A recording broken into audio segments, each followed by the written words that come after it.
4 million people. 4 million people have quit every month for the last 4 consecutive months. That means a total of 16 million people have quit since the month of April. Now, I don't know about you, but to me, it just seems like it's a slap in the face to all the other countries out there who's having trouble with the pandemic. And to all those people who don't have a job, well, I don't know, find one? I mean, it's too hard for me to care because I have my own problems to worry about. Like, how many countries can I go to after I quit my job? In what is called the Great Resignation, millions of people have quit their jobs in order to find something else, okay? Now, I don't want to blow this out of proportion because every month, millions of people, around 2 to 3 million people, quit their jobs every month, every year, pretty much every year. But when you have record number of people quitting their jobs and record number of unemployment, there is something there, okay? There is something there that is saying that people want to quit their jobs. People want to leave their jobs and find something better. Anthony Klotz, an associate professor of management at Texas A&M University, credited with coining the term the Great Resignation, attributed departures to 4 main causes. A backlog of workers who wanted to resign before the pandemic but held on a bit longer. Burnout, particularly among frontline workers in the healthcare, food services, and retail. Pandemic epiphanies, in which people experience major shifts in identity and purpose that led them to pursue new careers and start their own businesses. And an aversion to returning to the office after a year or more of working remotely. Now, let's get something out of the way. There are a lot of reasons why you would want to quit your job, right? The obvious reasons are you have a bad boss, toxic environment, mental health, burnout, low salary, whatever, okay? Your job sucks, okay? Basically, your job sucks and you just want to quit. And sure, right? Those are the very obvious reasons. Now, okay, what if you don't fall into those categories? Like, what if your job sucks, but it doesn't suck that much? You can bear with it for now, okay? Or what if you think that your job is all right, but you know that it's not for you and you're probably gonna leave eventually? When do you know when to quit your job? Well, today I'm gonna go over 3 signs of when you should consider quitting. Now, there are many signs of when you should quit, but there is one clear sign of when you should not quit, and that is if you do not have enough money for the next 6 months to a year. If you don't have emergency money, then you should either work harder or spend less money so you can quit. There is a 100% chance that after you quit, you're gonna have a harder time with money. So start now and get used to being poor. Sign number 1. You have a growing business that is starting to make you money. Millennials and Gen Z have started more businesses than any other generations in the past because it's just easy to start a business. But this also comes with the fact that they have failed more businesses than every other generations in the past. So in order to make sure that you don't go completely homeless, okay, if your job is mediocre and you can put up with it, start your own business, but do not quit your job, okay? Do your job while working on your business.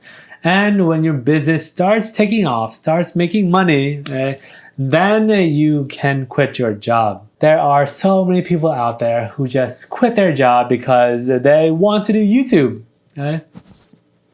Well, don't do what I do and do what I say. If you have a mediocre job that you can tolerate and you want to build a business, okay, build that business while you're working that job so you can support yourself and support your business. I don't know if you know this, but in the first 6 months of business, people usually don't have any money. So it is best if you start your business while having a job. Okay? The other reason for that is because most people, they don't understand business. I'll give you an example. Let's say that you want to start your own restaurant because you think that the food that you're making is the best in the world, okay? So, most people who start their own restaurants, they know how to cook, they like cooking, and people think that their food is good. Now, the problem is Having a restaurant is way different than just cooking, okay? It's customer service, it's marketing, it's rent, it's utilities and legal things, okay? It is so much stuff. It's a headache. And most of those people, they don't really get to cook, okay? They just sit in their office managing a lot of paperwork. So, if you want to start a business, start it small and grow from there, okay? Wait till you have traction and wait till you find out that you actually want to go into that business. So many people, they just don't want to have the hassle of dealing with business because business sucks, okay? Business sucks. People like the glory, people like the fame, but the process of it, it's a whole lot of work.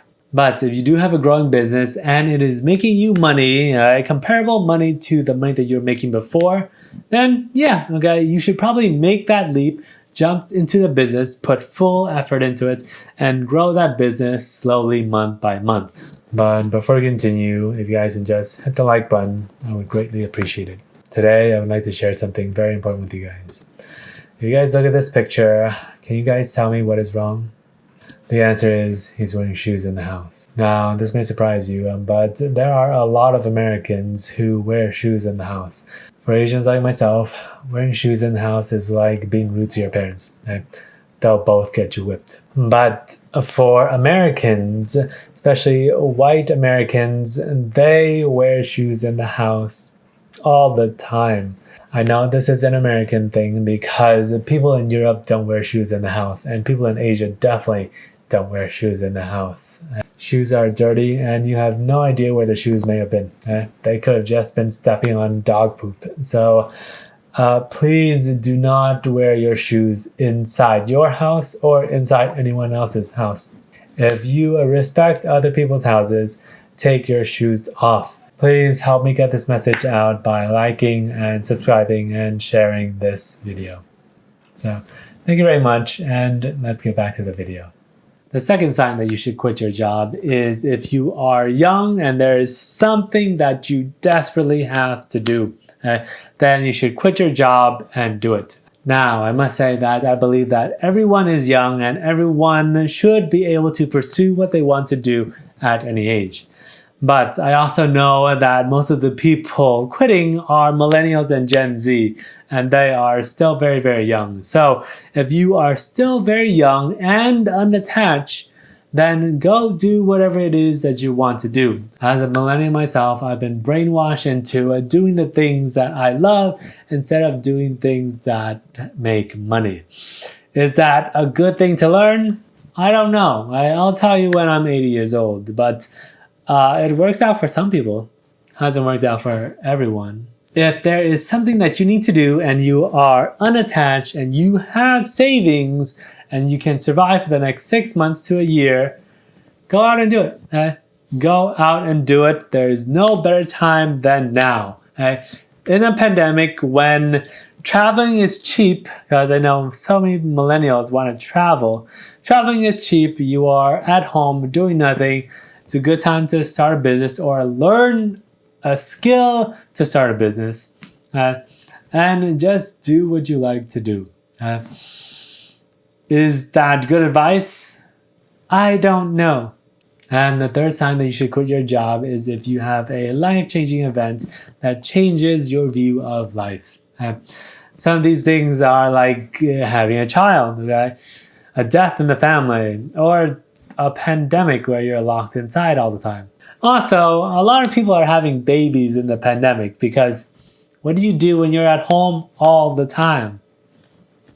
You have a baby. That's what happens. So during these life-changing events, it is understandable that you want to quit your job or you want to have some time to yourself to reflect on what you really want to do. Now, while I wholeheartedly support this, I want to warn people that finance is super, super, super important to having a really good family. So unless your financials are very good, you should probably not quit your job if you have a baby or a death in the family or anything. Take some time off, but you probably shouldn't quit your job. Now, if your finances are in order and you have a life-changing event, then yeah, right, quit your job and take some time off and reflect. Alright guys, well that's my video for today, and thank you so much for watching. I hope it was insightful and entertaining. If you guys like it, please give it a thumbs up and please subscribe.